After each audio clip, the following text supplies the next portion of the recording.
میں عالم قریشی کے ساتھ ایک شیورلیٹ کار کی اگلی نشست پر بیٹھا تھا۔ زری گل اور گلسوم پیچھے تھے۔ کبھی کبھی دونوں خسر پھسر بھی کرنے لگتے۔ زری گل کے ہاتھ میں اخبار تھا۔ وہ چٹ پٹے فلمی اشتہاروں والا صفحہ گلسوم کو دکھا رہا تھا، جیسے وہ اشتہاروں کا صفحہ نہ ہو، توجہ دلاؤ نوٹس ہو۔ اچانک وہ چونک کر بولا، یہ دیکھیے استاد صاحب، شیخ صاحب کے بارے میں بھی خبر آیا ہے۔ میں نے اخبار دیکھا۔ اندرونی صفحے پر واقعی شیخ عاصم کے حوالے سے ایک 2 کالمی خبر موجود تھی۔ لکھا تھا، پشاور کے نواحی گاؤں میں امارات کے رئیس زادے کا نامعلوم افراد سے جھگڑا۔ سرخی کے نیچے بڑھا چڑھا کر تفصیل لکھی گئی تھی۔ شیخ راشد بن ارشد قتل کیس کے حوالے سے مشہور ہونے والے شیخ عاصم کا جھگڑا کچھ نامعلوم افراد سے ہوا ہے۔ ان افراد کا تعلق دبئی سے تھا۔ کچھ لوگوں کا دعویٰ ہے کہ شیخ عاصم بن ارشد نے یوسما نامی ایک یونانی لڑکی اپنی ناجائز تحویل میں رکھی ہوئی ہے۔ اس لڑکی کے تنازع پر دونوں گروپوں میں شدید ٹکراؤ ہوتے ہوتے رہ گیا ہے۔ شیخ عاصم کی نجی زندگی اور اس کی رنگین مصروفیات کی ایک جھلک بھی اس خبر میں موجود تھی۔ پریس کو تو خبر بنانے کا موقع چاہیے ہوتا ہے۔ پتہ نہیں یہ خبر پریس تک کیسے جا پہنچی تھی۔ شیخ سے اختلافات ہونے کے باوجود مجھے یہ خبر دیکھ کر افسوس ہوا۔ اس خبر میں پگڑی اچالی گئی تھی، اور پگڑی کسی کی بھی ہو قابل عزت ہوتی ہے۔ یہ ایک ایسے شخص کی پگڑی تھی جو غزالہ کا شوہر تھا، جسے وہ اپنی عزت سمجھتی تھی۔ میں نے اخبار پھاڑ کر کھڑکی سے باہر پھینک دیا۔ کوٹھی کے کمپاؤنڈ میں شیخ عاصم نے ہمارا خود استقبال کیا۔ غزالہ بھی نفیس ساڑی میں وہاں موجود تھی۔ ہم نشست گاہ میں بیٹھے اور باتیں کرنے لگے۔ گلسوم توجہ کا مرکز تھی۔ وہ اردو کے چند ٹوٹے پھوٹے الفاظ ادا کرنے کے قابل ہو گئی تھی اور اپنی ہر بات انہی الفاظ میں سمجھانے کی کوشش کرتی تھی۔ یہ کوشش دلچسپ صورتحال پیدا کر دیتی تھی۔ سب بے اختیار مسکرانے پر مجبور ہو جاتے تھے۔ ہماری مسکراہٹیں دیکھ دیکھ کر گلسوم جھیپ سی گئی تو غزالہ اسے ساتھ لے کر دوسرے کمرے میں چلی گئی۔ اس کے بعد عالم قریشی خوراک اور اس کے اثرات کے بارے میں طویل لیکچر دینے میں مصروف ہو گیا۔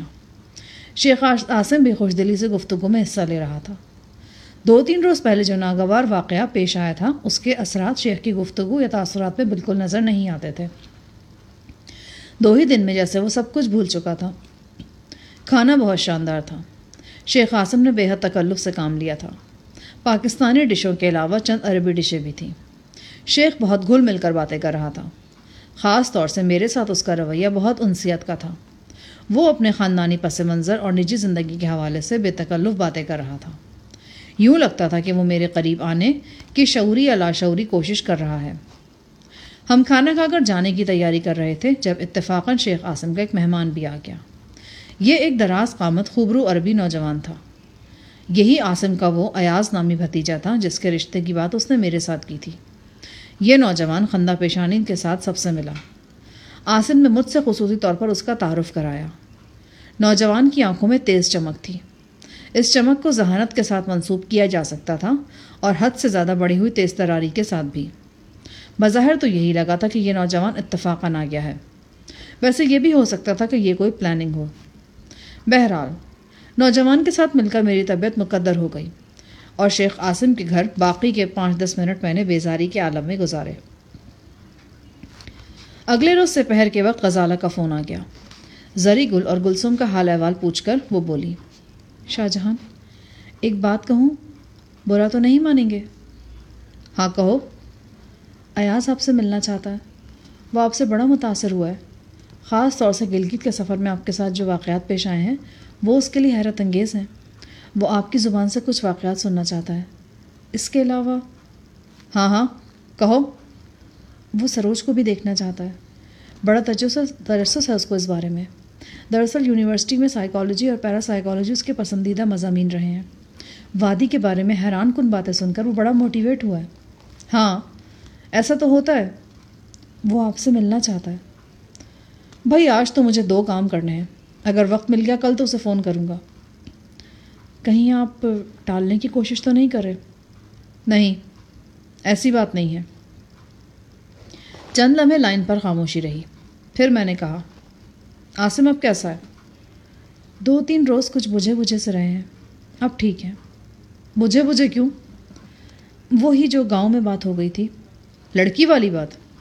ہاں، کتنے افسوس کی بات ہے کہ لوگ کاروباری مقابلے کو ذاتی دشمنی بنا لیتے ہیں اور پھر اپنے مخالف پر بے دریغ کیچڑ اچھالنے لگتے ہیں۔ کاروباری مقابلہ؟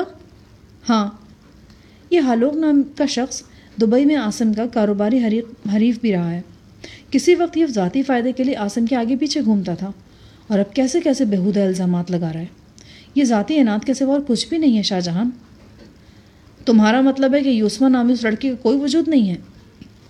میرے خیال میں تو یہ بات بے بنیاد ہے۔ اگر اس کی کوئی بنیاد ہے بھی تو آسم اب اس کی زندگی سے بہت دور آ چکے ہیں۔ وہ سب ان کے ماضی کا حصہ بن چکا ہے۔ میرے ہونٹوں پر بے ساختہ افسردہ سی مسکراہٹ آ گئی۔ غزالہ کو کیا معلوم تھا کہ میں یوسما نامی لڑکی سے خود بھی مل چکا ہوں۔ نشے کی حالت میں وہ لڑکی اپنا راز روز روشن کی طرح کھول چکی ہے۔ میں نے غزالہ کو یہ سب بتانا مناسب نہیں سمجھا۔ وہ شیخ پر اندھا اعتماد کر رہی تھی۔ اس کے اعتماد کو ٹھیس پہنچتی تو اسے بے حد تکلیف ہوتی، اور اس کے ساتھ ساتھ شاید مجھے بھی ذہنی کوفت کا سامنا کرنا پڑتا۔ اس رات میں بہت دیر تک کروٹیں بدلتا رہا۔ کبھی مجھے لگتا تھا کہ شیخ عاصم کے بارے میں میرے سارے اندیشے غلط ہیں۔ وہ واقعی بہت تبدیل ہو چکا ہے اور زندگی کو نئے ڈھنگ سے گزارنے کا ارادہ رکھتا ہے۔ کبھی یوں محسوس ہوتا کہ میں جو کچھ دیکھ رہا ہوں وہ شیخ عاصم کا بہروپ ہے، اور غزالہ ایک بہروپ سے محبت کر رہی ہے۔ وہ تباہی کے ایک عمیق گڑھے کی طرف بڑھ رہی ہے، اور میں بے بسی سے اسے دیکھ رہا ہوں۔ پھر میرا ذہن مختلف زاویے سے سوچنے لگا۔ اگر غزالہ ایک عمیق گڑھے کی طرف بڑھ رہی ہے تو اس میں کس کا قصور تھا؟ یقیناً اس میں میرا قصور بھی تھا۔ میں نے ایک عرصے تک ہٹ دھرمی کا دامن بڑی مضبوطی سے تھامے رکھا تھا۔ اس ہٹ دھرمی نے غزالہ کے لیے میرے طرف آنے والے تمام راستے بند کر دیے تھے۔ پھر اس نے کسی طرف تو جانا ہی تھا نا، کیونکہ زندگی نام ہی حرکت کا ہے۔ حالات اسے شیخ عاصم کی طرف لے گئے تھے۔ اب وہ اس کی بیوی تھی، اور مشرقی بیوی کئی قسم کے جبر کا شکار ہوتی ہے۔ کچھ اندرونی جبر ہوتے ہیں اور کچھ بیرونی۔ غزالہ کھلی آنکھوں سے دیکھ چکی تھی کہ سری لنکا میں اس کی بیماری کے دوران شیخ عاصم نے اس کے ساتھ کیا سلوک کیا تھا۔ وہ اسے جاں بلب چھوڑ کر سیر و سیاحت کے لیے چلا گیا تھا۔ شیخ کی اس سے بڑی پرکھ اور کیا ہو سکتی تھی؟ مگر غزالہ نے ہر طرف سے آنکھیں بند کر کے خود کو ایک بار پھر شیخ عاصم کے حوالے کر دیا تھا۔ ایک بیوی کی حیثیت سے یہ اندھا اعتماد اس کی مجبوری تھی۔ اس اندھے اعتماد میں اچھے دنوں کی آس ایک کرن کی طرح چھپی ہوئی تھی۔ 2 روز بعد غزالہ کے پیہم اصرار پر ایاز سے ملاقات کرنا پڑی۔ وہ بڑی اچھی انگریزی بولتا تھا، تاہم اس انگریزی میں عربی پن صاف جھلکتا تھا۔ وہ ڈال کو اور ٹے کو بالترتیب دال اور تے سے بدل دیتا تھا۔ بالکل درست ہے کہ وہ مجھے عام عربی نوجوان سے قدرے مختلف نظر آیا۔ اس میں خوش اخلاقی موجود تھی اور گفتگو سے ذہانت کا اظہار ہوتا تھا۔ وہ وادی موت میں پیش آنے والے واقعات میں بے حد دلچسپی ظاہر کر رہا تھا۔ وہ ایک ایک بات کرید کر پوچھنا چاہتا تھا، لیکن میرے پاس اتنا وقت نہیں تھا۔ اس نے مابعد النفسیات اور اس طرح کے دیگر علوم کے بارے میں بھی بات کی، تاہم مجھے اندازہ ہوا کہ اس حوالے سے اس کی معلومات زیادہ گہری نہیں ہیں۔ دفینے اور نوادرات کے حوالے سے بھی ایاز کے ساتھ سرسری سی گفتگو ہوئی۔ اگلے روز وہ پھر مجھ سے ملنے میری قیام گاہ پر پہنچا۔ وہ اپنے ساتھ ایک نہایت قیمتی تحفہ بھی لایا تھا۔ یہ شیشے کے خوبصورت کیس میں بند 2 ننھے منھے کچھوے تھے۔ بمشکل 5 گرام وزن رہا ہوگا، لیکن خوبصورتی بے مثال تھی۔ ایاز نے بتایا کہ اس طرح کے چند نایاب کچھوے اس نے سنگاپور کے آکشن میں خریدے تھے۔ میں نے اسے بتایا کہ مجھے ایسی چیزوں کا کوئی شوق نہیں ہے، اور اگر ہوتا بھی تو ایسی چیزوں کے لیے گھر کی ضرورت ہوتی ہے۔ بہرحال اس کے بے حد اصرار پر میں نے یہ تحفہ رکھ لیا اور زری گل کے حوالے کر دیا۔ اس روز ایاز 3-4 گھنٹے میرے پاس بیٹھا رہا۔ وہ گیا تو زری گل میرے پاس کھسک آیا۔ استاد صاحب، یہ لڑکا کون ہے؟ شیخ عاصم کا بھتیجا ہے۔ کہیں یہ وہی تو نہیں جس کے بارے میں ایک بار شیخ عاصم نے بات کیا تھا؟ ہاں، وہی ہے۔ زری گل سوچ میں پڑ گیا۔ کیا سوچ رہے ہو؟ ہمارا دادا فرماتا تھا اچھوں سے برے اور بروں سے اچھے پیدا ہوتے ہیں۔ اب اس لڑکے کو دیکھ لیں، یہ شیخ عاصم جیسے آدمی کا بھتیجا ہے، لیکن شیخ سے بڑا مختلف ہے۔ تمہارے دادا نے یہ نہیں کہا تھا کہ اتنی جلدی کسی کے بارے میں فیصلہ نہیں کرنا چاہیے؟ اتنے میں گلسوم بھی وہاں آ گئی۔ وہ زرق برق گلابی لباس میں تھی۔ عالم قریشی نے اسے بیٹی کی طرح رخصت کیا تھا اور بڑی فراخ دلی کے ساتھ گہنوں سے لاد دیا تھا۔ وہ ہم دونوں کے لیے چائے لے کر آئی تھی۔ انداز میں ایک شرمآمیز سادگی تھی۔ میں نے زری گل سے پوچھا، کیسی جا رہی ہے تمہاری ازدواجی زندگی؟ استاد صاحب، تھوڑا سا تو فرق پڑا ہے۔ کیا مطلب؟ پہلے تو یہ ام سے جنگلی ہرنی کی طرح بدکتا تھا، اب پاس بیٹھنے لگا ہے۔ یہ سمجھ لیں کہ اپنے حسن کے باغ سے توڑا توڑا پھل توڑنے کا اجازت دے رہا ہم کو۔ اوے باندر، تو شاعر بن گیا؟ ہاں جی، ایک تو پٹھان اور اوپر سے شاعر۔ اب ہماری دیوانگی کا آپ خود اندازہ فرما لیں۔ ہمارا تو دل چاہتا ہے کہ ہم ایک ہی رات میں پورا دیوان لکھ کر کلثوم کے اوپر، لیکن یہ تو ایک غزل تک لکھنے کی اجازت نہیں دے رہا ہم کو، بس ایک دو شعروں پر ٹرخا رہا ہے۔ وہ معنی خیز لہجے میں بولا۔ گلثوم کو ہماری باتیں سمجھ نہیں آ رہی تھیں۔ وہ بڑی معصوم لاتعلقی سے کھڑی تھی اور شیشے کے کیس میں خوبصورت کچھوے دیکھ رہی تھی۔ زری بولا، آپ کی طرف سے کچھوے پا کر ہم بہت خوش ہوا ہے۔ پتہ ہے کیوں؟ کیوں؟ اس لیے کہ ان کو ہم اپنے کمرے میں رکھے گا، وہاں پر یہ دونوں آپس میں پیار محبت فرمائے گا۔ ہو سکتا ہے کہ ان کو دیکھ کر کلثوم کو بھی کچھ عقل آ جائے۔ یہ بالکل نکما ہے۔ آپ کو پتہ ہے نا، ادھر ایک دفعہ وادی میں ایک مرغا صاحب۔ ہاں اچھی طرح پتہ ہے۔ اب تو جاؤ اور ان کچھووں کو بھی لے کر جائے یہاں سے۔ اگلے 4-5 روز میں ایاز سے مزید ملاقاتیں ہوئیں۔ ایک مرتبہ خود عاصم اور غزالہ بھی آئے۔ پھر ایک روز فون پر غزالہ سے طویل بات چیت ہوئی۔ غزالہ خلوص دل سے مجھے یہ باور کرانے کی کوشش کر رہی تھی کہ عاصم کی سوچ اور مزاج میں زمین آسمان کا فرق آ چکا ہے۔ وہ اب ایک نئے ڈھنگ سے جینا چاہ رہا ہے۔ وہ ایاز کے اخلاق کی بھی تعریف کرتی رہی۔ غزالہ جو کچھ کہہ رہی تھی خلوص نیت سے کہہ رہی تھی، لیکن جتنا میں دنیا کے بارے میں جانتا تھا وہ نہیں جانتی تھی۔ میں نے چہروں کے ایسے روپ دیکھے تھے کہ اب کسی چہرے پر اعتبار کرنے کو دل نہیں چاہتا تھا۔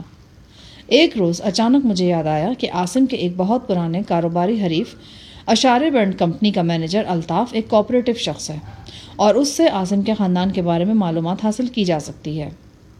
الطاف اشارے کمپنی کی ایک پاکستانی برانچ کا مینیجر تھا۔ یہ برانچ لاہور میں ہی تھی۔ معمولی سی کوشش سے مجھے اس کا نمبر مل گیا۔ میں نے فون کیا اور الطاف سے رابطہ قائم ہو گیا۔ 5-10 منٹ رسمی گفتگو ہوئی، پھر میں اپنے اصل موضوع پر آ گیا۔ میں نے الطاف سے عاصم کے بھتیجے ایاز کا ذکر کیا۔ وہ حیرت انگیز طور پر ایاز کے بارے میں کافی معلومات رکھتا تھا۔ اس نے مجھے بتایا کہ امارات میں ایاز واقعی ایک نیک نام نوجوان ہے۔ اپنے مرحوم باپ کی طرح اسے وائٹ مین کہا جاتا ہے اور اس کا کبھی کوئی اسکینڈل بھی نہیں بنا، لیکن یہ سب کچھ ویسا نہیں جیسا نظر آتا ہے۔ ایاز نے اپنی زندگی کا زیادہ تر حصہ یورپی ممالک اور امریکہ میں گزارا ہے۔ وہ جب باہر جاتا ہے تو ایک رنگین مزاج شہزادہ بن جاتا ہے۔ امارات میں اس کا کردار یورپ والے کردار سے بالکل مختلف ہے۔ جو کچھ ایاز کے بارے میں معلوم ہوا وہ میری توقعات کے خلاف نہیں تھا۔ جب بندے کے پاس دولت ہو، جوانی ہو اور ماحول ہو تو قدموں کا سنبھلے رہنا مشکل ہو جاتا ہے۔ پھر ایاز کا تعلق جس خانوادے سے تھا وہاں تو بہکنا ہی عین شرافت ہوتا ہے۔ ایاز کے بارے میں مجھے جو معلومات حاصل ہوئی تھیں وہ کسی انکشاف کے زمرے میں نہیں آتی تھیں، بس میرے خیالات کی تصدیق ہوئی تھی۔ شیخ میرے لیے قابل اعتبار تو پہلے تھا نہ اب تھا۔ اب اس کے بارے میں سوچتا تو میرا دم گھٹنے لگتا تھا۔ غزالہ کا مستقبل مجھے گہری تاریکیوں میں غرق ہوتا دکھائی دیتا۔ وہ کوئی نادان لڑکی نہیں، ایک ذہین ڈاکٹر تھی، زندگی کے نشیب و فراز کو سمجھتی تھی، لیکن شیخ نے اسے اپنے جال میں یوں جکڑا تھا کہ وہ مبہوت ہو کر رہ گئی تھی۔ کبھی کبھی دل میں آتا کہ اطمینان سے بیٹھ کر غزالہ کو سمجھاؤں، شیخ عاصم کے بارے میں جو کچھ میرے دل میں ہے سب کچھ اس کے گوش گزار کر دوں، لیکن پھر میرے دل میں خیال آتا کہ پتہ نہیں غزالہ میری اس کوشش کو کیا معنی پہنائے گی۔ اس بات کا امکان بہت کم تھا کہ وہ میرے سمجھانے پر کچھ سمجھ جائے، اور سمجھنے سمجھانے والی بات ہی یہ نہیں تھی، یہ تو اس کی زندگی اور موت کا مسئلہ تھا۔ وہ سرتاپا مشرقی عورت تھی۔ پھر کبھی کبھی ایسا ہوتا کہ میں اپنے ہی اوپر شک کرنے لگتا، کہیں ایسا تو نہیں کہ ساون کے اندھے کو ہر طرف ہرا ہی ہرا نظر آ رہا ہے، یعنی میں شیخ عاصم کا رقیب تھا۔ اسی رقابت کے سبب شیخ عاصم کی ذات کی ہر برائی میری نگاہوں میں کئی گنا بڑھ گئی تھی۔ ایک روز میں اسپتال میں سروج کو دیکھ کر واپس آ رہا تھا۔ نہر کے ساتھ ساتھ گاڑی ڈرائیو کرتے ہوئے میرا ذہن خیالوں کے تانے بانے میں الجھا ہوا تھا۔ اچانک میرے ذہن میں ایک چونکا دینے والا خیال آیا۔ کچھ روز پہلے نامعلوم افراد کی طرف سے مجھ پر حملہ ہوا تھا۔ اس حملے میں ایک نرس شدید زخمی ہو گئی تھی۔ کہیں ایسا تو نہیں کہ اس حملے کے پیچھے بھی شیخ عاصم ہی کی کوئی گہری سازش ہو؟ میں نے اس بارے میں سوچا تو میرے رونگٹے کھڑے ہو گئے۔ اس حملے میں جو ملزم پکڑے گئے تھے ان میں سے کسی کا بھی عیسیٰ جان یا اس کے رشتہ داروں سے کوئی تعلق ثابت نہیں ہو سکا تھا۔ یوں لگتا تھا کہ وہ کرائے کے حملہ آور ہیں اور کسی نامعلوم شخص نے انہیں اس کارروائی پر آمادہ کیا تھا۔ پھر میرے ذہن میں وہ واقعہ آ گیا جو ابھی تک میری سوچ سے چپکا ہوا تھا۔ جس حملہ آور نے میری قیام گاہ پر پہنچ کر مجھ پر حملہ کیا تھا اس کے پاس سے میں نے ایک ریوالور برآمد کیا تھا۔ اس ریوالور سے نقلی گولیاں نکلی تھیں۔ ان نقلی گولیوں کے حوالے سے یہ نتیجہ بھی نکالا جا سکتا تھا کہ شاید حملہ آور مجھے قتل نہیں کرنا چاہتے تھے بلکہ صرف ڈرانا چاہتے تھے۔ اب اگر شیخ کا مفاد دیکھا جاتا تو اس کا مفاد بھی مجھے قتل کرنے میں نہیں تھا۔ میں قتل ہو جاتا تو اسے شفتہ تک کون پہنچاتا؟ ہاں، مجھے پریشان اور خوفزدہ کرنے میں اس کا مفاد ضرور پوشیدہ ہو سکتا تھا۔ وہ چاہتا تھا کہ میں اپنی اور شفتہ کی سلامتی کی طرف سے فکر مند ہو جاؤں اور پاکستان چھوڑ کر جاپان چلا جاؤں، جہاں شیخ قاسم کہیں محفوظ اور الگ تھلگ جگہ پر میری رہائش کا بندوبست کر دے۔ میں اس بارے میں جتنا سوچتا گیا اتنا ہی میرے دماغ میں یہ خیال جڑ پکڑتا گیا کہ اس حملے کا تعلق عیسیٰ جان کے قتل سے نہیں تھا۔ بعض اوقات انسان کے ذہن میں کوئی خیال آتا ہے اور پھر خیال کو اتنی جلدی تقویت پہنچتی ہے کہ وہ خود بھی حیران رہ جاتا ہے۔ میرے ساتھ بھی کچھ ایسا ہی ہوا۔ میں اپنی قیام گاہ پر پہنچا تو زری گل نے بتایا کہ ساحی صاحب آئے بیٹھے ہیں۔ ساحی صاحب ڈرائنگ روم میں میرا انتظار کر رہے تھے۔ ان کے چہرے پر تشویش واضح طور پر محسوس کی جا سکتی تھی۔ سگریٹ کا ایک گہرا کش لے کر انہوں نے ایک لفافہ میرے سامنے رکھ دیا۔ یہ دراصل ایک خط تھا جو ساحی صاحب کے پٹھان چوکیدار عبد الرحمن کو کچھ نامعلوم افراد نے لکھا تھا۔ خط میں عبد الرحمن سے کہا گیا کہ اس کا تعلق زوئے مشت سے ہے، اس لیے عبد الرحمن کا فرض بنتا ہے کہ وہ زوئے مشت کے ایک باسی کے قتل کا بدلہ چکانے کے لیے ان کی مدد کرے۔ زوئے مشت کے قتل ہونے والے باسی کا نام عیسیٰ جان لکھا گیا تھا اور عبد الرحمن کو واشگاف الفاظ میں لالچ دیا گیا تھا کہ اگر وہ قاتل شاہ جہان کے گھرانے کے کسی بھی فرد کو پکڑوا دے تو اسے منہ مانگا انعام دیا جائے گا۔ آخر میں لکھا تھا کہ ہمیں شبہ ہے شاہ جہان کی چھوٹی بہن لاہور میں ہی کہیں چھپی ہوئی ہے۔ ایس ایس پی ساحی کی بیٹی فریال کے ساتھ اس کی گہری دوستی تھی۔ ہو سکتا ہے کہ ایس ایس پی ساحی کی بیٹی یا خود ایس ایس پی اس کے بارے میں کچھ جانتے ہوں۔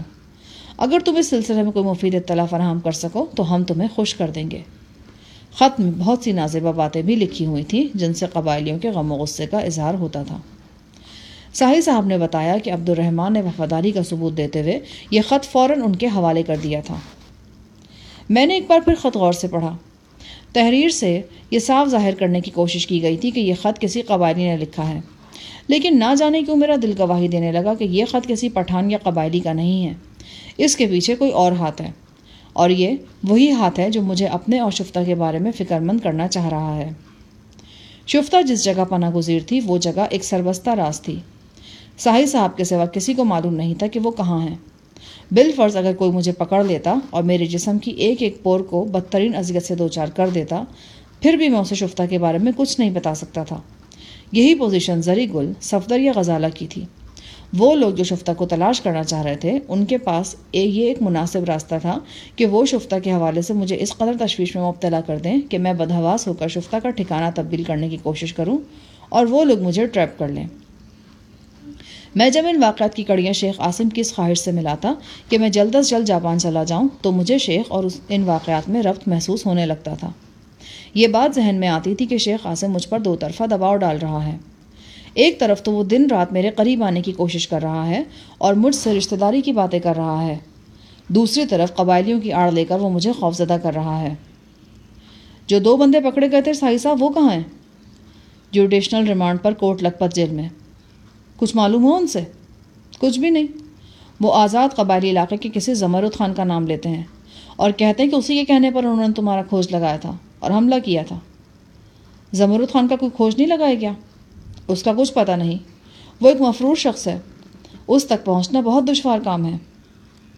جو شک میرے ذہن میں پنپ رہا تھا اس کا اظہار میں نے ساحی صاحب سے نہیں کیا۔ ہاں، یہ رائے ضرور دی کہ ہو سکتا ہے یہ معاملہ اتنا سیدھا سادہ نہ ہو جتنا نظر آتا ہے۔ کیا مطلب؟ کیا کہنا چاہ رہے ہو تم؟ ہو سکتا ہے کہ عیسیٰ جان والے واقعے کا فائدہ اٹھا کر کوئی اور شخص میرے ساتھ دشمنی کر رہا ہو۔ ساحی صاحب کچھ سوچنے لگے۔ اس کیس کی تفتیش کون کر رہا ہے ساحی صاحب؟ پہلے تو انسپیکٹر ریاض تھا، اب ایس پی برکت خود اس معاملے کو ڈیل کر رہا ہے۔ اس جواب نے مجھے مایوس کیا۔ برکت تو مکھی پر مکھی مارنے والا شخص تھا۔ وہ سرتابہ ایک روایتی پولیس والا تھا۔ تفتیش کے دوران میں وہ ذہن کا استعمال کرنا گناہ سمجھتا تھا۔ اس کی تفتیش ڈنڈے سے شروع ہو کر ڈنڈے پر ختم ہو جاتی تھی۔ جناب، اس سے تو بہتر تھا کہ انسپیکٹر ریاض ہی اس کیس کو ہینڈل کرتا۔ آپ نے تفتیش تبدیل ہی کرنی تھی تو انسپیکٹر ریاض سے بہتر بندہ ہونا چاہیے تھا۔ میں نے ساحی صاحب سے مزید کہا کہ وہ تفتیشی افسر ریاض کو ہی رہنے دیں، وہ جو کچھ کرے گا ایس پی صاحب برکت سے تو بہتر اچھا ہی کرے گا۔ ساحی صاحب نے میری بات مان لی۔ جو ہی ساحل صاحب گئے میں نے انسپیکٹر ریاض سے رابطہ کیا۔ پچھلے 1.5-2 سال کے واقعات نے اس شخص کو میرا متعارف کر رکھا تھا۔ میں نے ریاض سے تفتیش کے متعلق بات کی۔ اس نے سب کچھ تفصیل سے بتایا۔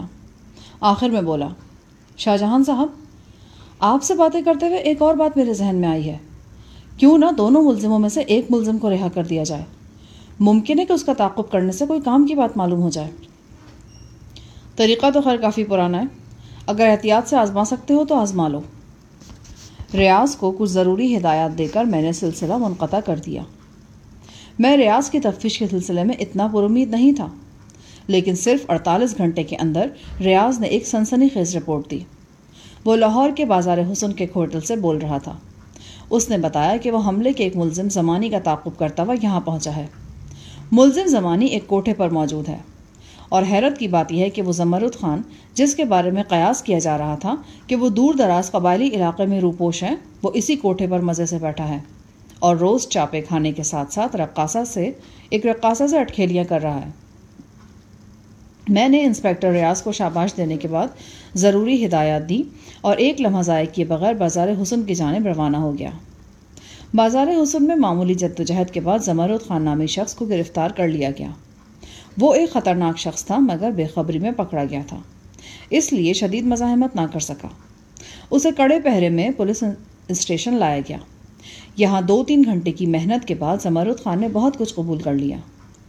زمرد خان سے مسلم ٹاؤن کے ایک رہائشی حاجی برکات صاحب کا پتہ معلوم ہوا۔ حاجی برکات علاقے کی معروف سیاسی شخصیت تھا، تاہم اس کے ساتھ ساتھ اس کا نام سونے کی اسمگلنگ کے سلسلے میں بھی لیا جاتا تھا۔ زمرد خان کا کہنا تھا کہ اس نے اپنے کارندوں سے جو کچھ کروایا وہ حاجی برکات کے کہنے پر کروایا۔ اس کارروائی کے اصل مقاصد اس کی نظر سے بھی اوجھل ہیں۔ زمرد خان کے بیانات سے کم از کم یہ بات تو صاف ہو گئی کہ مجھ پر ہونے والے حملے کا عیسیٰ جان کے قتل سے کوئی تعلق نہیں، نہ ہی اس خط کا کوئی تعلق ہے جو شفتہ کے حوالے سے لکھا گیا تھا اور چوکیدار عبد الرحمن کو ملا تھا۔ حاجی برکات ملک سے باہر تھا۔ مسلم ٹاؤن میں اس کی وسیع اور اس کوٹھی خالی پڑی تھی۔ وہاں 2 چوکیداروں اور 2 گارڈز کے سوا اور کوئی نہیں تھا۔ یہ صورتحال پچھلے کوئی 1.5 ماہ سے جوں کی تو تھی۔ بیرون ملک حاجی برکات سے رابطہ کرنے کی بہت کوشش کی گئی، لیکن وہ اپنے کسی فون پر موجود نہیں تھا۔ اتنے مالدار وسر و رسوخ والے شخص کی کوٹھی میں بلا وارنٹ داخل ہونا ممکن نہیں تھا۔ وارنٹ جاری کرانا بھی خاصا مشکل کام تھا۔ بہرحال ساحل صاحب کسی نہ کسی طور یہ کام کر گزرے۔ حاجی برکات کی رہائش گاہ کی تلاشی کے لیے پولیس کوٹھی میں داخل ہو گئی۔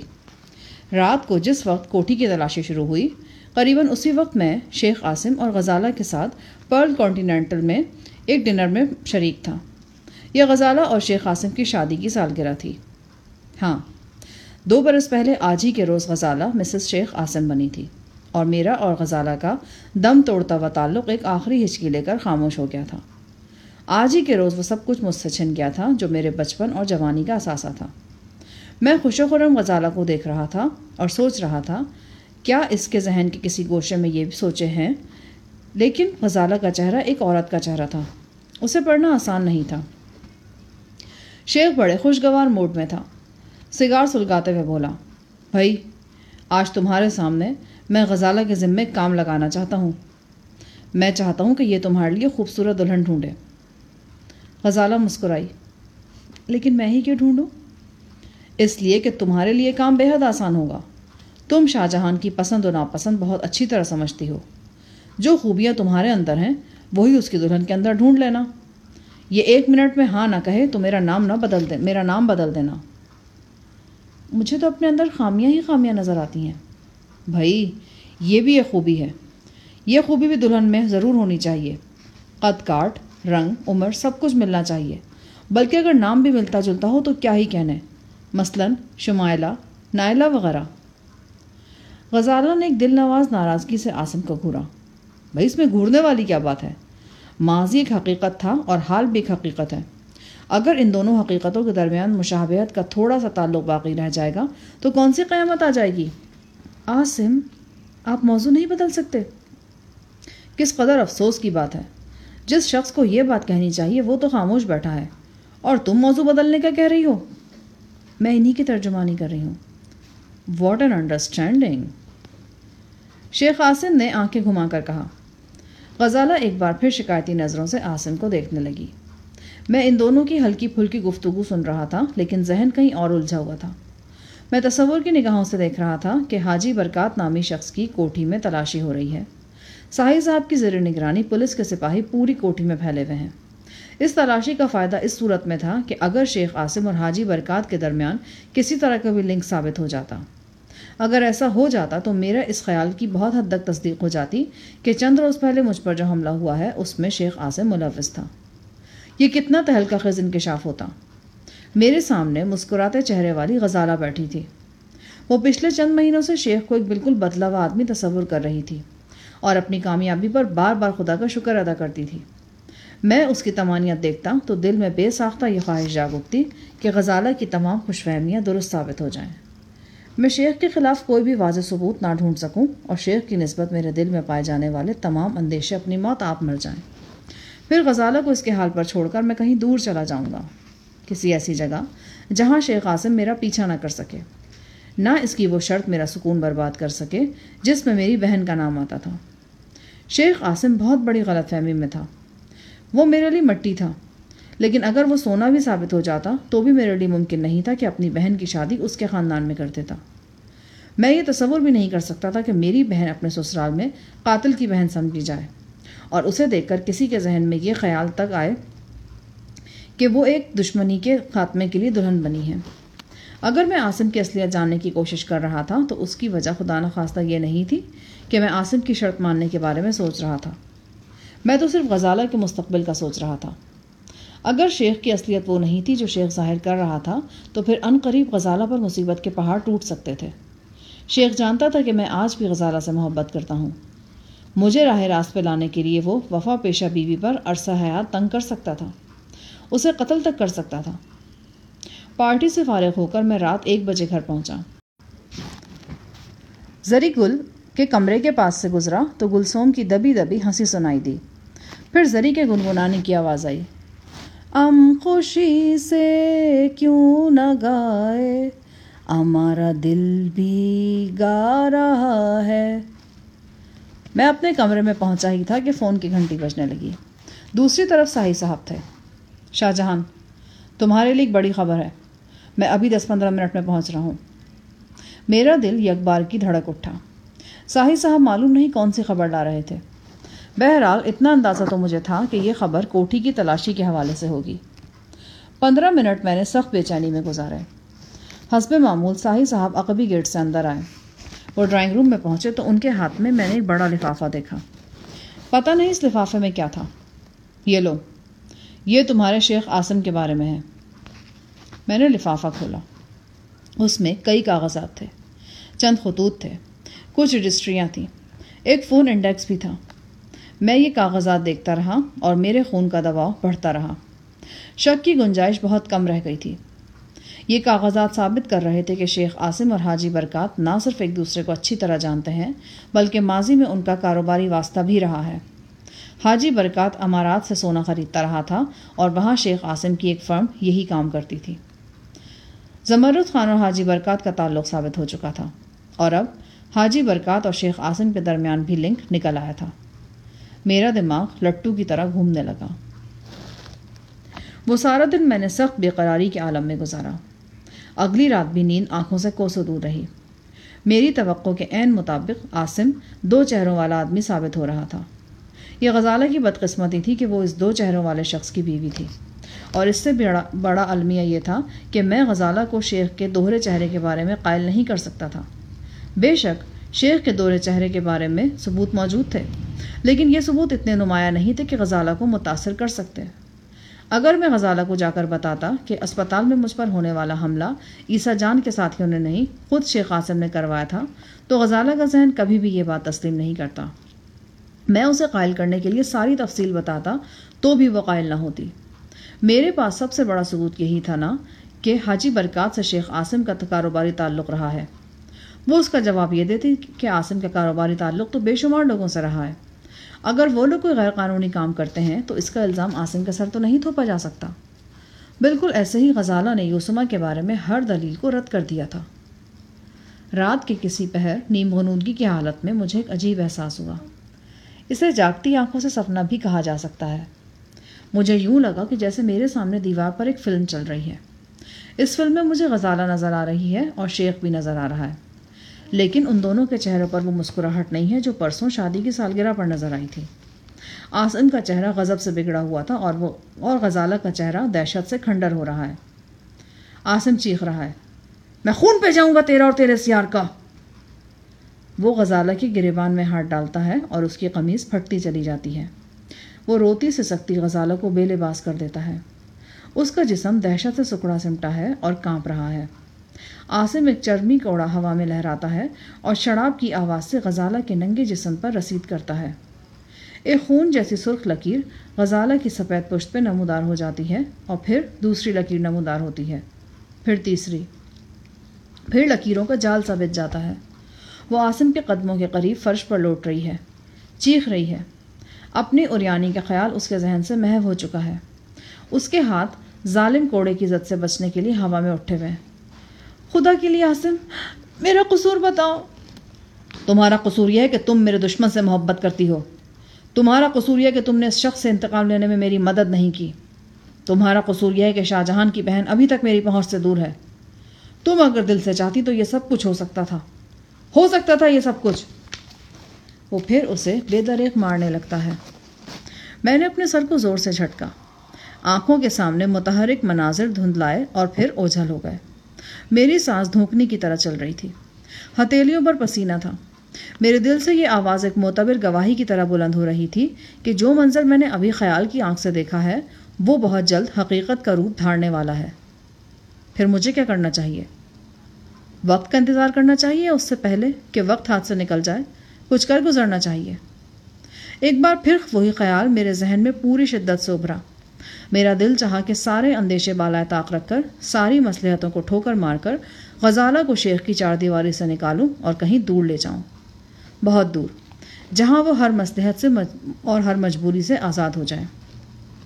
کیا میں ایسا کر سکتا ہوں؟ کیا مجھے ایسا کر گزرنا چاہیے؟ میں اپنی جگہ سے اٹھ کر ٹہلنے لگا۔ انگلیوں کی پوروں میں ایک عجیب سی سنسناہٹ جاگ اٹھی تھی۔ دل کی دھڑکن سینے میں بارودی دھماکوں کی طرح محسوس ہوتی تھی۔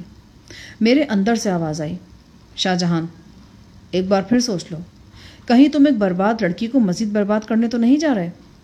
کہیں ایسا نہ ہو کہ وہ تمہارے اقدام کو تمہاری خود غرضی سمجھے اور تم اس کی نگاہوں میں ہمیشہ کے لیے مجرم بن جاؤ۔ میرے جسم کے ہر مسام سے پسینہ پھوٹ رہا تھا۔ فوراً ہی ایک جوابی آواز ابھری، کیا وہ مزید برباد اور کیا ہوگی اب؟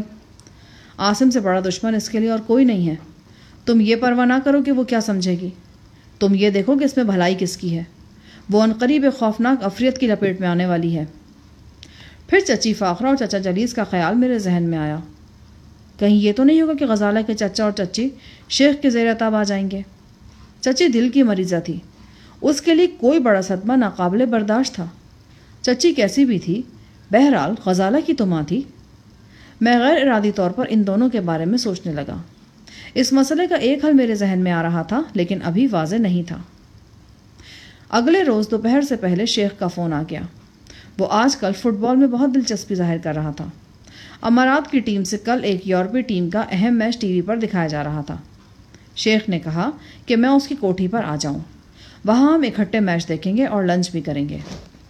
میں نے کنی کترانی چاہی لیکن وہ بولا، تمہارے لیے 2 خوشخبریاں بھی ہیں، اہم خوشخبریاں، اور یہ ایسی خوشخبریاں نہیں کہ فون پر سنائی جا سکیں۔ میرا ذہن جوالا مکھی بنا ہوا تھا۔ شیخ اور حاجی برکات کے باہمی تعلق کا علم ہونے کے بعد میرے لیے خوش فہمی کی گنجائش بہت کم رہ گئی تھی۔ شیخ نے ہمیشہ کی طرح خوب خاطر تواضع کی۔ اس نے بیئر کا ایک گلاس میرے سامنے رکھا اور بولا، اس بیئر کی خصوصیت یہ ہے کہ اسے ایاز انگلینڈ سے مہنگے داموں خرید کر لایا ہے۔ یہ بیئر ایک ایسے بحری جہاز سے نکالی گئی ہے جو قریباً 100 سال پہلے پلے ماؤتھ کے قریب سمندر میں ڈوب گیا تھا۔ اچھی ہے، میں نے ایک چسکی لے کر کہا۔ تمہیں پتہ تو ہے ایاز تو پیتا نہیں ہے، میں کبھی کبھار شغل کر لیتا ہوں، اس لیے وہ لے آیا۔ ہاں جی، وہ تو بہت نیک لڑکا ہے۔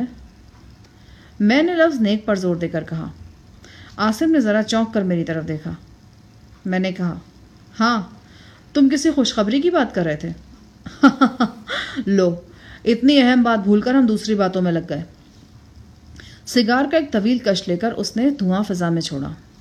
کل رات جاپانی ماہر سے میری بات ہو گئی ہے۔ سرجن صاحب بھی 1-2 ہفتے تک وہاں پہنچ رہے ہیں۔ تمہارے جسم سے الیکٹرانک ڈیوائس نکالنے کا مکمل انتظام ہو گیا ہے۔ ایک آپریٹنگ مشین کا مسئلہ رہ گیا ہے۔ امید ہے کہ وہ بھی 2-4 ہفتے تک حل ہو جائے گا۔ اب تم اچھی طرح سوچ سمجھ کر فیصلہ کر لو کہ تم نے یہ آپریشن کہاں کروانا ہے۔ ہونے کو تو یہ سب کچھ پاکستان میں بھی ہو جائے گا، لیکن جو سہولت اور حفاظت وہاں میسر آئے گی وہ یہاں نہیں ہوگی۔ بہرحال میری طرف سے تم پر کوئی دباؤ نہیں ہے۔ ٹھیک ہے، میں اس بارے میں سوچ سمجھ لیتا ہوں۔ میرے ذہن میں آندھیاں سی چل رہی تھیں۔ میں جانتا تھا کہ عاصم مجھ سے چوہے بلی کا کھیل کھیل رہا ہے۔ وہ مجھے ہر طرف سے گھیر گھار کر جاپان ہی کی طرف لے جاتا تھا۔ پتہ نہیں وہاں اس نے میرے لیے کون سی جنت تعمیر کر رکھی تھی۔ اب مجھے 100% یقین ہو چلا تھا کہ عاصم کی نیت صاف نہیں ہے۔ اس کی باتیں بے شک بڑی میٹھی تھیں اور اخلاص سے لبالب بھری نظر آتی تھیں، لیکن یہ ہو ہی نہیں سکتا تھا کہ وہ اتنی آسانی کے ساتھ مجھے الیکٹرانک ڈیوائس کی زنجیر سے آزاد کر دیتا۔ کم سے کم شفتہ کے حصول تک تو اس نے ایسا ہرگز نہیں کرنا تھا۔ اتنے میں کھانا آ گیا اور ہم کھانے میں مصروف ہو گئے۔ کھانے کے دوران بھی ہلکی پھلکی گفتگو جاری رہی۔ غزالہ خوش نظر آ رہی تھی۔ ڈھکے چھپے الفاظ میں اس نے بھی یہ خواہش ظاہر کی کہ میں ان دونوں کے ساتھ جاپان جاؤں۔ ان کی باتوں سے اندازہ ہوتا تھا کہ میرے بارے میں وہ اور میری صحت کے بارے میں بہت فکر مند ہے۔ کھانے کے دوران میں ہی شیخ عاصم کا ایک ضروری فون آ گیا۔ وہ جلدی کھانا نمٹاتے ہوئے بولا، مجھے ہیڈ آفس جانا ہے، شام تک آؤں گا۔ لیکن مجھے تو امی کے گھر بھی جانا تھا۔ ہاں، کہ تو یاد ہی نہیں رہا۔ پھر وہ میری طرف دیکھ کر بولا، یہ تمہارے پرانے پرستار بیٹھے ہیں، ان کے ساتھ چلی جانا، جاتے جاتے تمہیں ڈراپ کر جائیں گے۔ غزالہ ایک بار پھر ناراضگی سے عاصم کو گھورنے لگی۔ ٹھیک ہے، میں ڈراپ کر جاؤں گا تمہیں۔ کھانا کھانے کے فوراً بعد عاصم نکل گیا۔ میں نے غزالہ سے کہا، وہ دوسری خوشخبری تو درمیان میں ہی رہ گئی ہے۔ غزالہ کے چہرے پر رنگ سا گزر گیا۔ وہ خوشخبری آپ کو عاصم ہی سنائیں گے۔ 5-10 منٹ کے بعد میں غزالہ کو لے کر گھر سے نکل گیا۔ میرے پاس عالم قریشی کی وہی تاریک شیشوں والی بڑی سوزوکی کار تھی۔ میں ڈرائیونگ سیٹ پر بیٹھ گیا۔ مجھے معلوم نہیں تھا کہ غزالہ میرے ساتھ اگلی نشست پر بیٹھے گی یا پچھلی پر۔ میں نے دونوں دروازوں کے لاک کھول دیے۔ گاڑی میں داخل ہونے سے پہلے وہ چند لمحے تذبذب کا شکار رہی، پھر اگلا دروازہ کھول کر میرے ساتھ والی نشست پر بیٹھ گئی۔ اس نے سراپا چادر میں چھپا رکھا تھا۔ نصف چہرہ بھی چادر کے پلو میں چھپا تھا۔ آنکھوں پر بڑے خوبصورت سے سن گلاسز تھے۔ ہم چچا جلیس کے گھر کی طرف روانہ ہوئے۔ غزالہ عاصم کی باتیں کرنے لگی، اس کے معمولات، اس کی مصروفیات اور اس کی بدلی ہوئی عادات کے بارے میں بتانے لگی۔ پھر وہ مستقبل قریب کے پروگراموں کا ذکر کرنے لگی۔ بتانے لگی کہ جاپان میں شیخ عاصم نے سیر و تفریح کا کتنا لمبا چوڑا پروگرام بنا رکھا ہے۔ اس نے کہا کہ جاپان عاصم کا پسندیدہ ملک ہے اور ٹوکیو کے مضافات میں ایک خوبصورت رہائشی عمارت عاصم کی ملکیت ہے۔ میں غزالہ کی باتیں سن رہا تھا، لیکن یہ باتیں کسی دور افتادہ صدا کی طرح میرے کانوں میں پہنچ رہی تھیں۔ ذہن میں تو کسی اور ہی طرح کی جنگ جاری تھی۔ غزالہ شیخ کا خوبصورت چہرہ دیکھ رہی تھی اور میری آنکھوں کے سامنے شیخ کا گھناؤنا چہرہ تھا، وہ چہرہ جو کسی درندے کے چہرے کی طرح جھاڑیوں میں چھپا ہوا تھا اور گھات لگا کر کسی اچھے وقت کا انتظار کر رہا تھا۔ میرا دل گواہی دے رہا تھا کہ اگر میں نے یہ وقت ہاتھ سے کھو دیا تو غزالہ کو بہت پچھتانا پڑے گا، اور غزالہ کے ساتھ ساتھ مجھے بھی۔ مجھے اپنی بے بسی کے وہ سارے لرزہ خیز واقعات یاد آ گئے جو سری لنکا میں میرے ساتھ ہوئے تھے۔ وہ الیکٹرانک ڈیوائس، وہ درد کی لہریں، وہ ہاتھوں کو مفلوج کر دینے والے دستانے، وہ سب کچھ مجھے یاد آیا۔ جنگل میں بہت ساری اہمیت وقت کی ہوتی ہے، جنگ میں بہت ساری اہمیت وقت کی ہوتی ہے۔ جو کام کسی وقت میں بہت آسان ہوتا ہے، وقت گزرنے پر وہ انتہائی دشوار ہو جاتا ہے اور سینکڑوں جانیں دے کر بھی پایا تکمیل تک نہیں پہنچایا جا سکتا۔ ابھی وقت نہیں گزرا تھا، ابھی شیخ کو اپنے بہروب کی ناکامی کا شبہ تک نہیں تھا۔ میں نے کنکھیوں سے غزالہ کی طرف دیکھا۔ اس کے چہرے پر زندگی کی چمک تھی اور وہ ہلکے پھلکے انداز میں شیخ عاصم کی باتیں کر رہی تھی، وہی انداز جس میں مشرق اپنی تمام تر حیا اور وفاداری کے ساتھ موجود تھا۔ وہ میرے اندر لڑی جانے والی جنگ سے قطعی بے خبر تھی۔ وہ نہیں جانتی تھی میں کتنے بڑے فیصلے کی سولی پر لٹک رہا ہوں۔ میں نے سامنے دیکھا۔ ہم فیروز پور روڈ سے گزر رہے تھے۔ ماڈل ٹاؤن کا علاقہ ہمارے بائیں جانب تھا۔ سامنے ایک دوراہا تھا۔ ایک سڑک گلبرگ کی طرف جاتی تھی جہاں چچا جلیس کی کوٹھی تھی، دوسرا راستہ سیدھا جیل روڈ اور ایئرپورٹ کی طرف جاتا تھا۔ گاڑی تیزی سے اس دوراہے کی طرف بڑھ رہی تھی۔ میرے ہاتھ بڑی مضبوطی سے اسٹیئرنگ پر جمے ہوئے تھے۔ مجھے دائیں طرف مڑنا تھا یا سیدھا نکل جانا تھا۔ بظاہر میرے سامنے 2 سڑکیں تھیں، لیکن حقیقت میں یہ زندگی کے 2 راستے تھے۔ ایک راستہ غزالہ کو چچا کے گھر تک پہنچاتا تھا اور اس دلدل تک پہنچاتا تھا جس میں وہ غیر محسوس طور پر دھسی ہوئی تھی۔ دوسرا راستہ غزالہ کو شیخ اور حالات کی دلدل سے دور لے جاتا تھا، بہت دور، کسی نامعلوم مقام پر۔ یہ فیصلے کی گھڑی تھی اور گاڑی تیزی سے ہموار سڑک پر پھسلتی جا رہی تھی۔ میں نے کنکھیوں سے غزالہ کا چہرہ دیکھا۔ وہ میرے سینے میں اٹھنے والے طوفان سے قطعی بے خبر تھی۔ کار کی ادکھلی کھڑکی میں سے اندر داخل ہونے والے ہوا کے شریر جھونکے اس کے بالوں سے اٹکھیلیاں کر رہے تھے۔ وہ بار بار انہیں سنبھالتی تھی اور آوارہ لٹوں کو کانوں کے پیچھے سے گزار دیتی تھی۔ وہ دلکش تھی، ماہوں سال جیسے اس کی خوبصورتی کو چھوئے بغیر گزر گئے تھے۔ گاڑی بھاگ رہی تھی اور دوراہا قریب آ رہا تھا۔ یہ میری زندگی کا دوراہا بھی تھا۔ اور پھر میں نے ایک گہری سانس لے کر گاڑی بائیں طرف والی سڑک پر موڑ دی۔ اس سڑک پر پہنچ کر مجھے یوں لگا جیسے میں نے غزالہ کو ایک بھیانک مستقبل سے بچا لیا ہے۔ وہ مستقبل جو ایک تاریک جنگل جیسا تھا اور جس میں شیخ عاصم منافقت کی آڑ میں ایک درندے کی طرح چھپا ہوا تھا، اور کسی بھی وقت اس کے چہرے سے مسکراہٹ کا نقاب اتر سکتا تھا اور وہ غزالہ کو اپنی آتشی آنکھوں کے شوروں سے بھسم کر سکتا تھا۔ غزالہ نے چونک کر میری طرف دیکھا، پھر عام سے لہجے میں بولی، ہم کدھر جا رہے ہیں؟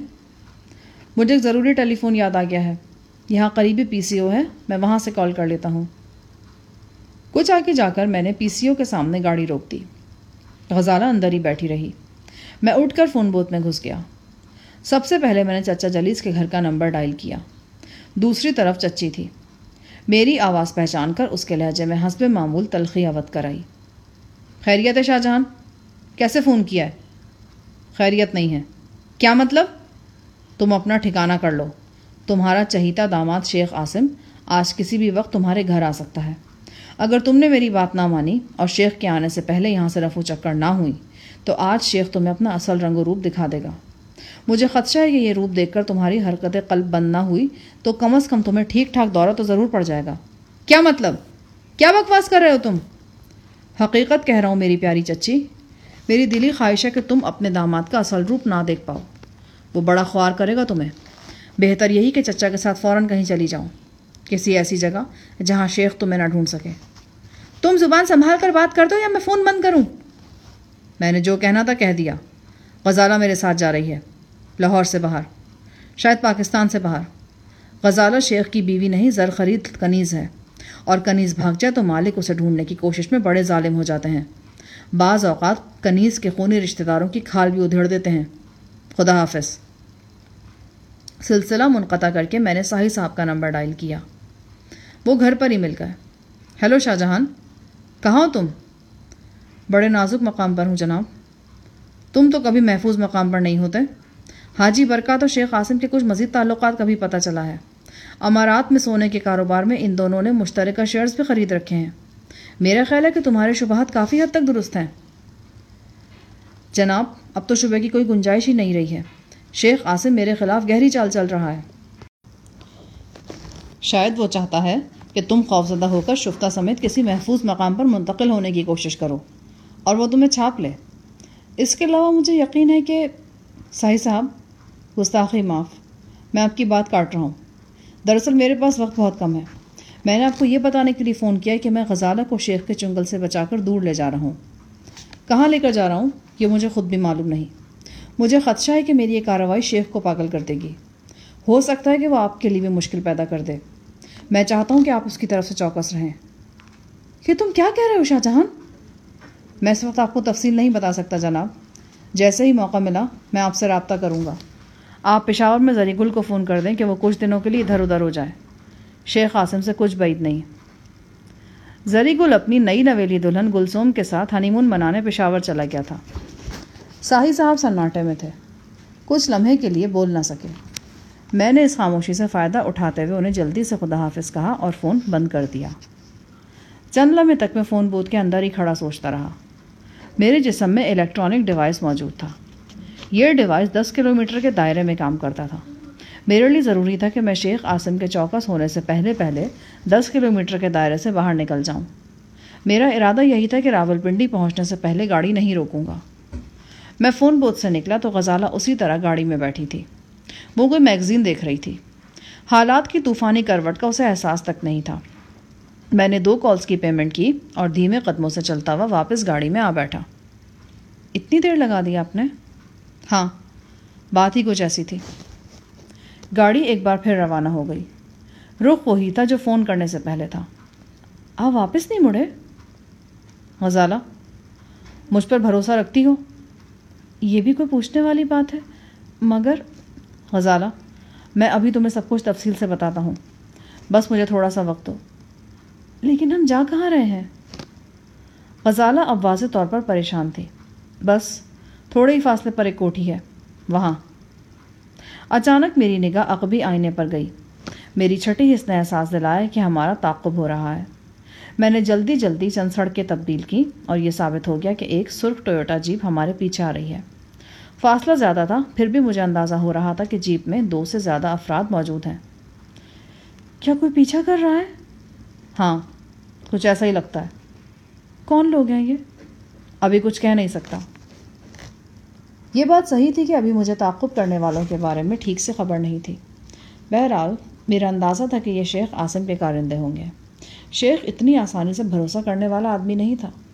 بھروسہ تو وہ تب کرتا جب اس کی نیت صحیح ہوتی، اس کے 2 چہرے نہ ہوتے۔ اس کے چہرے پر روشنی اور سینے میں سیاہی تھی۔ وہ گیم کھیل رہا تھا، اور گیم کھیلنے والا شخص کبھی غافل نہیں ہوتا۔ غزالہ خود کو آزاد سمجھتی تھی، لیکن وہ آزاد نہیں تھی۔ مجھے یقین تھا کہ شیخ عاصم کی نگران نگاہیں ہر جگہ اس کا تعقب کیا کرتی ہیں۔ آج میرا یہ یقین درست ثابت ہو رہا تھا۔ سرخ جیپ گائیڈڈ میزائل کی طرح ہمارے پیچھے چلی آ رہی تھی۔ اس کا فاصلہ بتدریج کم ہو رہا تھا۔ ہم مختلف سڑکوں پر سفر کرتے گلشن راوی کی طرف نکل آئے۔ کہیں کہیں زیر تعمیر کوٹھیاں نظر آ رہی تھیں۔ اکثر سڑکوں پر ویرانی تھی۔ اب سپہر کے 4 بج رہے تھے۔ سورج مغربی افق پر جھکا ہوا تھا۔ اس کی روشنی میں غزالہ کا چہرہ زرد نظر آتا تھا۔ میں محسوس کر رہا تھا کہ اس کی سانس میں خفیف سی تیزی آ گئی ہے۔ سرخ جیپ ہمارے بالکل نزدیک پہنچ چکی تھی۔ اچانک جیپ نے ہمیں اوورٹیک کیا۔ ایک شخص نے ہاتھ کے اشارے سے ہمیں رکنے کا اشارہ کیا۔ اس اشارے میں درخواست کے بجائے حکم تھا۔ جیپ کا زاویہ بھی ایسا تھا کہ ہم چاہنے کے باوجود آگے نہیں نکل سکتے تھے۔ دونوں اطراف خالی گہرے پلاٹ تھے۔ ہم کار کو سڑک سے اتار بھی نہیں سکتے تھے۔ جیپ کی رفتار بتدریج کم ہو رہی تھی۔ مجبوراً ہمیں گاڑی روکنا پڑی۔ کار میں سے 2 آدمی تیزی سے نکل کر ہماری طرف آئے۔ وہ میرے لیے اجنبی تھے۔ میں نے غزالہ کے تاثرات سے اندازہ لگایا کہ وہ بھی انہیں نہیں جانتی۔ بظاہر وہ دونوں غیر مسلح تھے، مگر ان میں سے ایک کا ہاتھ اپنے کوٹ کی بھاری بھرکم جیب میں تھا۔ یقیناً جیب میں کوئی ریوالور قسم کی شے تھی۔ بھاری جیب والا کار کی کھڑکی کے سامنے رکا۔ آپ لوگ کہاں جا رہے ہیں؟ یہ پوچھنے والے تم کون ہوتے ہو؟ میرا تعلق خفیہ پولیس سے ہے۔ تمہارا شناختی کارڈ؟ ابھی آپ کی تسلی کرا دی جاتی ہے۔ آپ گاڑی ایک طرف لگائیے۔ میں اچھی طرح جانتا تھا کہ میرا مخاطب بکواس کر رہا ہے۔ اگر اس کا تعلق پولیس سے ہوتا تو وہ میرے مطالبے پر سب سے پہلے اپنی شناختی کراتا۔ پھر اس کا حلیہ اور لہجہ بھی ہرگز پولیس افسروں جیسا نہیں تھا۔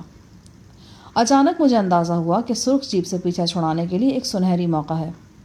جیپ ہمارے سامنے کھڑی تھی اور تھوڑی سی ترچھی تھی۔ اس زیر تعمیر کالونی کی سڑکیں خاصی بلندی پر تھیں۔ دوسری طرف گہرائی میں خالی پلاٹ تھے۔ اگر میں تیزی سے گاڑی آگے بڑھاتا تو جیپ کار سے ٹکرا کر خالی پلاٹ میں لڑک سکتی تھی۔ بھربھری مٹی کی ڈھلان طے کر کے دوبارہ سڑک پر آنا شاید جیپ کے لیے ممکن نہ ہوتا۔ کار اسٹارٹ تھی۔ میں نے اچانک ایسکیلیٹر پر دباؤ ڈالا۔ پہیوں نے خوفناک احتجاجی چیخ ماری۔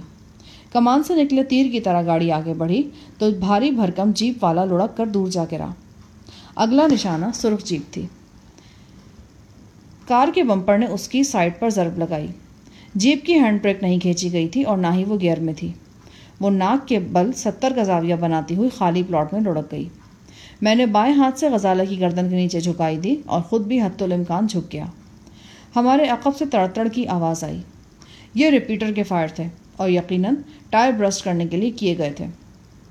مگر ہماری کار کی روانی بتا رہی تھی کہ یہ کوشش ناکام رہی ہے۔ چاروں طرف سڑکوں کا جال سا بچھا ہوا تھا۔ میں نے تیزی سے چند سڑکیں تبدیل کی اور اس جال سے باہر نکل کر مین ملتان روڈ پر پہنچ گیا۔ اچانک غزالہ نے ہلکی سی چیخ مار کر مجھے اپنی طرف متوجہ کیا۔ میں نے عقب نما آئینے میں دیکھا۔ وجہ سمجھ میں آ رہی تھی۔ ایک بڑی اسٹیشن وین اندھا دھند تیزی سے ہمارے تعاقب میں پہنچ رہی تھی۔ وین کی ایک کھڑکی سے رائفل کا بیرل میں صاف دیکھ سکتا تھا۔ یوں لگتا تھا کہ وین سوار ہمیں کچلنے کے لیے آگے بڑھ رہے ہیں۔ یقیناً ایسا نہیں تھا، مگر بظاہر یہی محسوس ہو رہا تھا۔ کون لوگ ہیں یہ؟ ٹھیک سے نہیں پتا۔ اسی دوران مجھے محسوس ہوا کہ کار میں ہلکا سا ارتعاش نمودار ہو گیا ہے اور وہ غیر محسوس طور پر بائیں طرف جھکی ہوئی ہے۔ یہ ایک تکلیف دہ انکشاف تھا۔ کار کا ایک ٹائر پنکچر ہو گیا تھا اور ہوا بہت کم رہ گئی تھی۔ یقیناً کچھ دیر پہلے جو فائرنگ ہوئی تھی یہ اسی کا نتیجہ تھا۔ ریپیٹر سے چلنے والے کارتوس کا کوئی باریک چھرا ٹائر میں گھس گیا تھا۔ ذرا ہی دیر بعد گاڑی بری طرح لڑکھڑانے لگی۔ اب اس کے سوا کوئی چارہ نہیں تھا کہ ہم رک جاتے۔ میں نے جین مندر کے چوک سے ٹرن لیا اور اسٹیٹ لائف کے دفتر کے سامنے گاڑی روک دی۔ گاڑی سے نکلتے ہی میں غزالہ کو لے کر دفتر کے احاطے میں گھس گیا۔ یہ چھٹی کا وقت تھا۔ ملازمین گروہ در گروہ باہر نکل رہے تھے۔ میں غزالہ کا ہاتھ تھامے ہوئے ایک اندرونی رادھاری میں چلا گیا۔ یہ جگہ بنسبت محفوظ تھی۔ کچھ سمجھ نہیں آ رہا تھا کہ کیا کیا جائے۔ سامنے ہی ایک افسر کے کمرے کا ادھ کھلا دروازہ دکھائی دے رہا تھا۔ لمبی چوڑی میز پر ٹیلی فون سیٹ رکھا تھا۔ شاہ جہاں، عاصم کو فون کریں، ان کے گارڈز 10 منٹ میں یہاں پہنچ جائیں گے۔ میں اسے اپنے دل کی بات کیسے بتاتا؟ مجھے 90% یقین تھا کہ ہمارے پیچھے آنے والے لوگ شیخ عاصم کے ہی گارڈز ہیں۔ ایک کھڑکی سے میری نگاہ پارکنگ لاٹ کی طرف اٹھ گئی۔ یہاں بہت سی گاڑیاں موجود تھیں۔ کچھ گاڑیوں کے ڈرائیور انہیں چمکانے دمکانے میں مصروف تھے۔ ایک دو ڈرائیور گاڑیوں میں بیٹھے اپنے صاحبان کا انتظار کر رہے تھے۔ تاریک شیشوں والی ایک ایسی ہی گاڑی مجھے اپنے استعمال کے لیے موزوں نظر آئی۔ ڈرائیور سفید یونیفارم میں ڈرائیونگ سیٹ پر موجود تھا۔ یہ ایک دبلا پتلا نوجوان تھا اور مجھے یقین تھا کہ اس پر قابو پانا زیادہ مشکل نہیں ہوگا۔ میں غزالہ کو لے کر ایک عقبی دروازے سے باہر نکلا اور پارکنگ لاٹ میں پہنچ گیا۔ ڈرائیور نے گاڑی کا دروازہ ادھ کھلا چھوڑ رکھا تھا۔ مجھے اور غزالہ کو اپنی طرف آتے دیکھنے لگا۔ اس سے پہلے کہ وہ کچھ سمجھ پاتا، میں پچھلا دروازہ کھول کر اندر داخل ہو گیا۔ جی صاحب، نیچے دیکھو۔ اس نے گردن موڑی اور میری گود میں دیکھا۔ 32 بور کے ریوالور کی خوفناک نال اس کے سینے کی طرف اٹھی ہوئی تھی۔ ایک لمحے میں ڈرائیور کا رنگ اپنی وردی کی طرح سفید ہو گیا۔ خاموشی سے گاڑی سٹارٹ کرو، کوئی چالاکی دکھائی تو ابھی مارے جاؤ گے۔ غزالہ تیزی سے دوسری طرف والا دروازہ کھول کر اندر بیٹھ چکی تھی۔ ڈرائیور تذبذب میں تھا۔ میں نے غزالہ کی موجودگی کی پرواہ کیے بغیر ایک بڑی دھانسو قسم کی گالی اسے دی اور ریوالور کی نال اس کی پسلیوں سے لگا دی۔ میرے خیال میں ریوالور سے بھی زیادہ اثر ڈرائیور پر گالی کا ہوا۔ اس نے کانپتے ہاتھوں سے گاڑی سٹارٹ کی اور ہمیں مین روڈ پر لے آیا۔ ایک ویران سڑک پر پہنچ کر میں نے نوجوان ڈرائیور کو گاڑی سے اترنے کا حکم دیا۔ وہ منت کرنے لگا۔ صاحب، میں غریب آدمی ہوں، گاڑی چلی گئی تو میری نوکری بھی چلی جائے گی اور مجھے پولیس پکڑ لے گی۔ وائے ویلا مت کرو، 1 گھنٹے کے اندر گاڑی تمہیں سڑک کی، شہر کی کسی بھی سڑک پر کھڑی مل جائے گی، لیکن اگر شور کیا یا پولیس کے پاس گئے تو بڑا پچھتانا پڑے گا تمہیں۔ میں نے ڈرائیونگ سیٹ سنبھال لی اور گاڑی آگے بڑھا دی۔ شادرہ سے کچھ آگے یہ ایک شاندار کوٹھی تھی۔ یہ کوٹھی در حقیقت عالم قریشی ہی کی تھی۔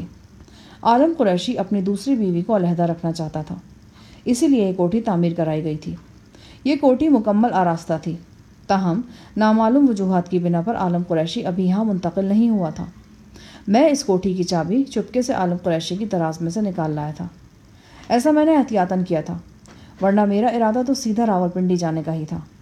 اس آراستہ کوٹھی میں ضرورت کا ہر سامان موجود تھا۔ میں غزالہ کو لے کر یہاں آ گیا۔ یہ ہم کہاں آ گئے ہیں؟ میرے خیال میں اس وقت ہمارا واپس جانا ٹھیک نہیں ہے۔ ہو سکتا ہے کہ ہمارا پیچھا کرنے والے تمہارے گھر کی بھی نگرانی کر رہے ہوں۔ اس کے علاوہ چچا کے گھر پر بھی یہ لوگ موجود ہو سکتے ہیں۔ غزالہ کے چہرے پر تشویش کی پرچھائیاں کچھ اور گہری ہو گئیں۔ پلیز شاہ جہاں، آپ عاصم سے رابطہ کریں، کہیں وہ مشکل میں نہ پڑ جائیں کسی۔ یہاں کا فون ٹھیک نہیں ہے، میں بھی تھوڑی دیر میں باہر سے فون کرتا ہوں۔ ابھی جائیں، بلکہ ان سے کہیں کہ وہ کچھ گارڈز یہاں بھیج دیں۔ گارڈز کے ساتھ ہم ابھی ڈیفینس واپس پہنچ سکتے ہیں۔ میں نے اس بات میں سر ہلایا اور غزالہ کو کمرے میں بند رہنے کی تاکید کر کے باہر نکل آیا۔ گیراج سے گاڑی نکال کر میں نے شیخو پورہ روڈ پر 8-10 کلومیٹر سفر کیا، پھر گاڑی ایک قصبے کی گلی میں چھوڑ دی۔ یہیں سے ایک ٹیلی فون پر میں نے عالم قریشی سے رابطہ کیا اور اسے مختصر الفاظ میں صورتحال سے آگاہ کیا، لیکن یہ نہیں بتایا کہ میں اس کی کوٹھی میں ہی قیام پذیر ہوں۔ میں نے عالم قریشی کو سمجھایا کہ غزالہ کی گمشدگی کے بعد شیخ عاصم کے اہلکار اس کی طرف بھی آ سکتے ہیں، لہٰذا وہ ہوشیار رہے۔ گاڑی کے اندر سے ایک ٹیلی فون انڈیکس ملا تھا، اس میں گاڑی کے مالک کا فون نمبر بھی تھا۔ میں نے اس نمبر پر رنگ کیا اور مالک کو اطلاع دے دی کہ اس کی گاڑی شیخو پورہ روڈ پر فلاں ذیلی سڑک پر موجود ہے۔ میں بس کے ذریعے واپس کوٹھی پہنچ گیا۔ غزالہ بے چین سی ڈرائنگ روم میں ٹہل رہی تھی۔ میں نے اسے بتایا کہ شیخ عاصم سے رابطہ نہیں ہو سکا، وہ ابھی گھر نہیں آیا۔ غزالہ کو ابھی تک شک نہیں گزرا تھا کہ میں اسے شیخ عاصم سے چھین کر یہاں لایا ہوں۔ وہ یہی سمجھ رہی تھی کہ یہ سب کچھ نامعلوم حملہ آوروں نے مجھے اور اسے یہاں پناہ لینے پر مجبور کر دیا ہے، اسی لیے ہم یہاں آئے ہیں۔